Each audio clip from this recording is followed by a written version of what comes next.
Esto lo publicó el 18 de febrero del 2020. Le puso Héroes por Renacer, un memorial por construir a 51 años de la tragedia, por el maestro Pedro Bermúdez Solís, cronista de Progreso.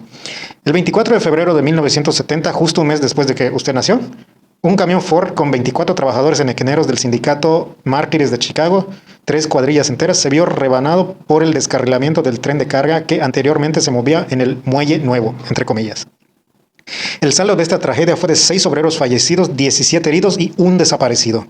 Con su enorme masa de 7 vagones, el tren que venía en reversa y sin garrotero golpeó al camión que prácticamente quedó quebrado a la mitad, por lo que no alcanzó a caer al mar.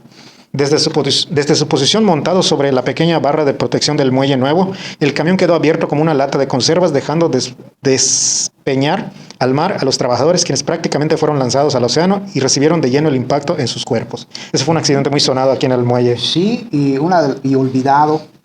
Una de las primeras acciones en el 2020, cuando me nombran cronista, es rescatar ese suceso. Okay. Porque no hay un memorial, o sea, no hay un monumento, no hay algo. Si no querían que se supiera de... O sea, no es algo así que digan... Sí, pero la población todavía lo tiene latente, sí. Todavía viven esposas, todavía viven nietos, todavía viven tataranietos, o sea, empiezas a hablar y te dicen, sí, mi abuelo estuvo ahí, sí, y no solamente la gente que participó en el accidente, también todos los servicios médicos que ayudaron. Ahorita te voy a contar una historia de eso, ¿no? Entonces, el tren venía sin garrotero, o sea, no tenía nadie que alumbre ni nada. Ah, ok, esa parte no me había quedado clara. Venían en el camión. Fue de noche. Entonces, sí, de noche.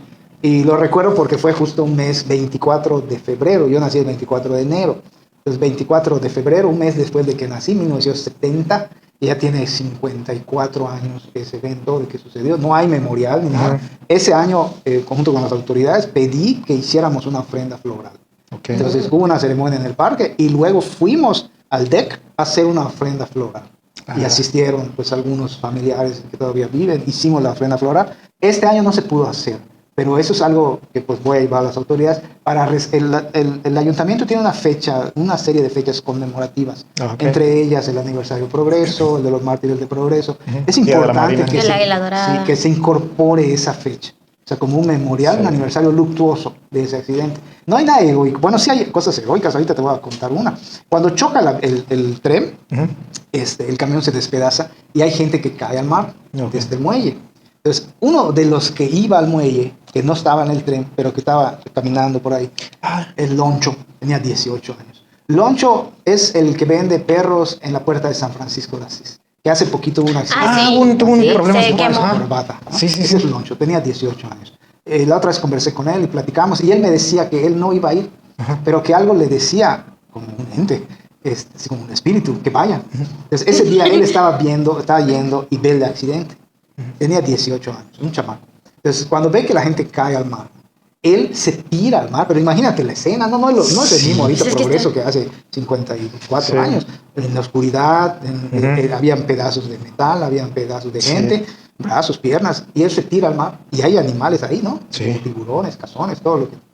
Y él logra rescatar a uno, pero me dice que habían 2. Wow. Entonces, al que logra rescatar, creo que le tiran una soga, y se está ahogando y lo logra rescatar, pero el otro ya no le da tiempo de rescatarlo. Y se muere, se hunde, ¿no? Se pierde, ¿no? En el mar. Es el desaparecido. Entonces, el Loncho, y le digo, ¿y no lo pensaste? No, dice, yo no lo pensé. Es el tiré al mar. Señor que vende perros calientes. Sí, que uno pasa y no. Yo me sentía como, no sabes quién es. Y le digo, tú eres Loncho, tú debes de tener un reconocimiento por tu heroísmo que hiciste ese día.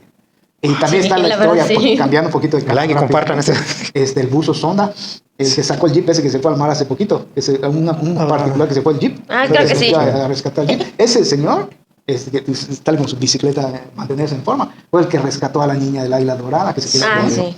Entonces, esos deben de tener un reconocimiento como héroes porteños. Okay. La historia del Loncho es importantísima de recordar. Cada vez que llega la fecha van y lo entrevistan, y pobre ya ni se acuerda, porque no hay un memorial, no hay nada. Y el tiempo te tiende a... que lo recuerde, ¿no? Entonces esa es la historia. Y otra cosa importantísima, cuando me empiezo a documentar, veo las fotos del diario Yucatán, tienen la marca de agua, pero son tomadas por mi papá. Mi papá era gran amigo de Benito Fernández, Benito, el de las hamburguesas de Beniburger, su papá trabajaba en el diario Yucatán. Pero como no tenía cronista gráfico, no tomaba fotos él, solo escribía Benito. era gran amigo de mi papá, entonces y lo fueron a buscar esa noche para ir a tomar las fotos. Entonces los derechos pertenecen al Diario de Yucatán, los cito allá, pero las fotos son tomadas por mi papá. Son de Bermúdez para el Diario de Yucatán. Qué detallazos.